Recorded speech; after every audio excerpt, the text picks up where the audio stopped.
1960년도 대선의 포인트는 뭐였냐면 사실은 대통령이 아니었어요. 60년. 왜냐면 이제 이승만 대통령의 연세가 너무 많으세요. 이분이 어떤 분이십니까? 구한말, 대한제국기, 독립협회에서부터 활동하시고 일제강점기, 현대사까지 오셨던 분입니다. 연세가 지금 80이 넘으셨어요. 너무 연세가 많으세요. 그러니까 돌아가실 수 있다는 얘기죠. 그러면 이분이 돌아가시면 그 자리를 누가 승계하느냐? 부통령이 있게 되어 있습니다. 그 당시 이제 대통령, 그다음에 부통령 이제 이런 시스템이었거든요. 정부통령 그런 선거였으니까. 자, 그럼 그 부통령은 누가 해야 되느냐?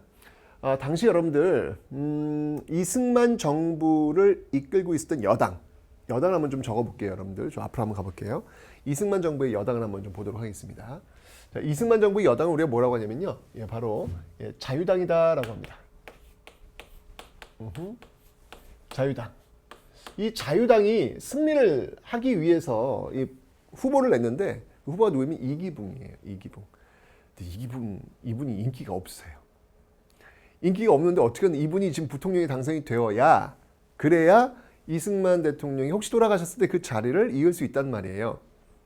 근데 인기가 없다니까? 그럼 어떻게 해야 돼요? 떨어지면 되죠. 아니 인기가 없는데 어떻게 하라는 거야? 떨어져야지 그러면. 그런데 떨어지지 않으려고 하는 거죠. 또 약속을 어기는 거예요. 룰을 어기는 거예요. 그러면서 어마어마한 부정선거를 자행합니다. 이게 그 유명한 바로 1960년 3.15 부정선거다라고 하는 것이죠. 어떤 경우가 있었냐면 한 마을에 예를 들면 이런 거예요. 유권자 수가 그 마을에 100명이다 라고 가정했을 때 투표함을 열었더니 이기붕 찬성표가 여기 유권자 100명이거든요. 근데 뚜껑을 열었더니 이기붕 찬성표가 150표가 나온 거야. 미친 거 아니야? 아니 유권자가 100명인데 찬성표가 150표가 나오면 말이 되냐고 이게. 그죠? 명백히 부적이죠. 막 미리 집어넣었다는 얘기야. 그럼 이런 선거 왜 해? 그렇지 않습니까 여러분들? 이건 말도 안 되는 거잖아요. 이 모습을 본 학생들이 들고 일하는 거예요. 학교에서 반장 선거 뽑을 때도 이렇게 안 한다는 이야기죠. 이게 뭐 하는 거냐는 얘기죠. 그래서 학생들이 들고 일했던 사건이 바로 이 4.19 혁명, 바로 이 부정선거에 저항하면서 일어났던 사건이 되겠습이 1960년이고요. 이 과정 속에서 어느 한 학생이 너무 가슴이 아픈데요. 이 김주열 학생이 사망합니다. 그러면서 이 마산 앞바다에서 이 시신, 김주열의 시신이 떠오르게 되는 너무 가슴 아픈 사건이 벌어져 최루탄이 눈이 바뀐 상태에서 이러면서 그냥 막 학생들이 들고 일어나는 어떤 그런 기폭제 역할을 하게 되는 것이죠. 뭐 교수들도 마찬가지고 뭐 다 물러나라 라고 하면서 결국은 이 이승만 대통령이 하야하게 됩니다. 국민이 원한다면 이렇게 하면서 국민이 원한다면이 그래서 결국 하야하는 4.19 혁명을 통해서 결국 이 정권을 바꿔냈던 그런 어떤 모습. 그래서 우리는 여기다 혁명이라는 단어를 붙이게 되는 것이죠. 어찌 보면 우리 역사에서 우리 반만년 역사에서 민이 중심이 되어가지고 집권 세력들을 끌어내렸던 역사적 사실은 이게 최초가 아닐까라는 생각이 들어요. 그런 사례가 없었어요. 그런 사례. 민이 중심이 되어가지고 정권을 바꿔냈던 사례가 없었거든요. 최초의 모습. 이게 바로 4.19 혁명이다라는 것이죠. 자, 이렇게 되면서 이제 갑자기 내려오니까 뭔가 과도기가 됐단 말이에요. 그 과도기를 어떻게 수습하기 위해서 허정이라는 사람이 중심이 되어가지고 사람 이름이에요. 과도 내각이 구성이 됩니다. 허정 과도 내각. 이 허정 과도 내각이 이제 개헌을 한 거예요. 이 대통령제로는 너무 독재가 심하다. 이건 아닌 것 같다. 라고 해서 개헌을 합니다. 이게 바로 3차 개헌이라는 건데 이 3차 개헌의 핵심은 뭐냐면요. 우리가 이제까지 보지 못했던 그리고 앞으로도 볼 수 없었던 아주 유일한 시스템입니다. 바로 내각 책임제. 대통령제가 아니라 내각 책임제예요. 물론 대통령 윤보선 뭐 이후에 있긴 있지만 대통령은 힘이 없어요. 여러분들 왜 일본이나 영국 같은 경우가 내각 책임제, 의원 내각제잖아요. 그런 모습을 지금 도입하고 있더라라고 하는 것이죠. 이 내각 책임제고요. 그 내용을 보면 양원제로 구성이 되어 있습니다. 양원제. 양원제도 역시 마찬가지로 민의원, 그 다음이 참의원. 이게 어떤 시스템이냐면 양쪽, 즉 민의원은 하원, 그리고 참의원은 상원 같은 경우. 왜 미국이 여러분들 상원, 하원이 있잖아요. 예, 그런 어떤 시스템을 지금 도입한 겁니다. 정말 우리 역사에서는 참 보기 드문 아주 독특한 어떤 그런 형태가 지금 들어오게 된 것이죠. 자, 이 내각 책임제에 의해서 출범한 정부가 있으니 그 정부가 바로 장면 정부가 총리, 장면 정부가 출범하게 되더라. 장면 정부가 출범하게 되더라. 이 장면 정부는요, 어느 당이었냐면 바로 민주당 정부입니다. 민주당 정부입니다. 민주당이 이끄는, 그리고 그 당수, 그리고 총리가 바로 전국을 책임지는 내각 책임제 시스템으로 지금 가고 있더라라고 하는 것이죠.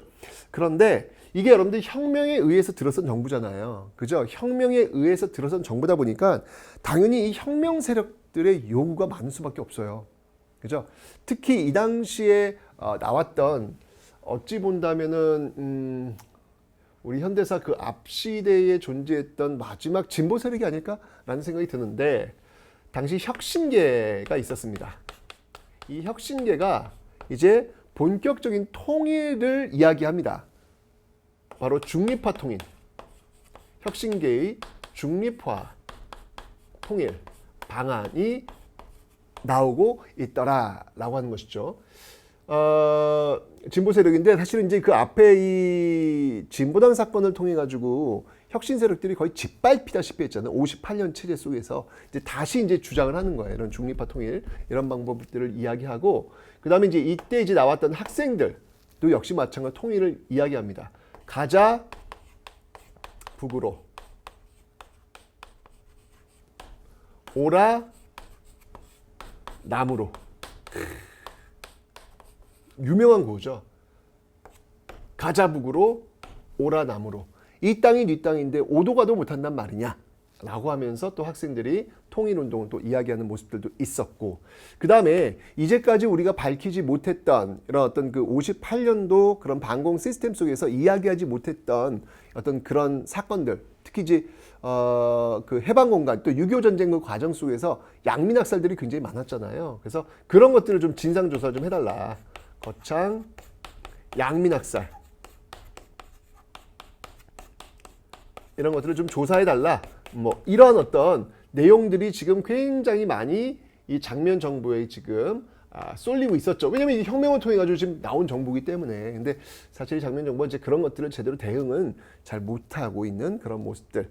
그런 과정 속에서 한 번 더 개헌을 하는데, 요 4차 개헌은 여러분들 다른 앞에 있었던 1차 개헌이나 2차 개헌과는 좀 다른 성격입니다. 이 4차 개헌은 소급 입법이라고 하는 거예요. 소급 입법. 소급 입법. 그러니까 원래 여러분 법은 소급하지 않습니다. 법이 만들어진 그 시점 이후부터 적용되는 게 이제 원칙이란 말이에요. 근데 소급 입법은 뭐냐면 만들어진 그 앞의 상황을 지금 소급시키는 거예요. 이거 어떻게 보면 되게 불합리한 거죠, 여러분들. 예를 들면 지각하는 사람들 벌을 주기로 했어. 그래서 지각하면은 1,000원씩 내기로 했어. 그런데 이제까지 지각했던 사람들도 이제 법이 정했으니까 다 내래. 그 말이 안 되잖아요, 여러분들. 그죠? 지각, 그 법이 만들어지고 나서 이후에 나와야 될 거 아니에요. 소급입법이 그렇게 좀 불합리한 게 있는데, 이걸 왜 했냐면 바로 3.15 부정선거 사범들, 3.15 부정, 이 부정선거 사범들을 더욱더 확실하게 처벌하기 위해서 이 소급 입법을 만들고 있더라라고 하는 거, 뭐 이런 것들이 이해가 되죠. 그죠? 다시는 이런 것들이 역사에 반복되지 않도록 하기 위해서, 강한 벌을 주기 위해서 이런 법을 지금 만들고 있구나라는 것들 기억하시면 되겠습니다. 자, 어쨌든 이 장면 정부는요, 이 4.19 혁명으로 들어섰지만 이런 어떤 요구들 굉장히 많이 지금 올라오고 있는 상황, 이런 상황들을 지금 제대로 지금 대응은 좀 이렇게 좀 잘 하지 못하고 있는 어떤 그런 상황. 자, 그런데 이 상황을 위기라고 파악해서 이런 상황이 더 이상 지속되면 안 된다라고 이야기하는 사람들이 등장합니다. 근데 그 사람들이 군인들이에요. 허허. 군인들은 뭐 하는 분들이죠? 나라 지키는, 국방을 지키는 분들. 근데 그분들이 갑자기 국방을 지키시다가 정치도 하시겠다는 겁니다. 자, 이러면서 4.19 혁명으로 탄생했던 장면 정부가 무너지게 됩니다. 도대체 어떤 일이 벌어지는지 그 내용 한번 살펴보도록 하겠습니다.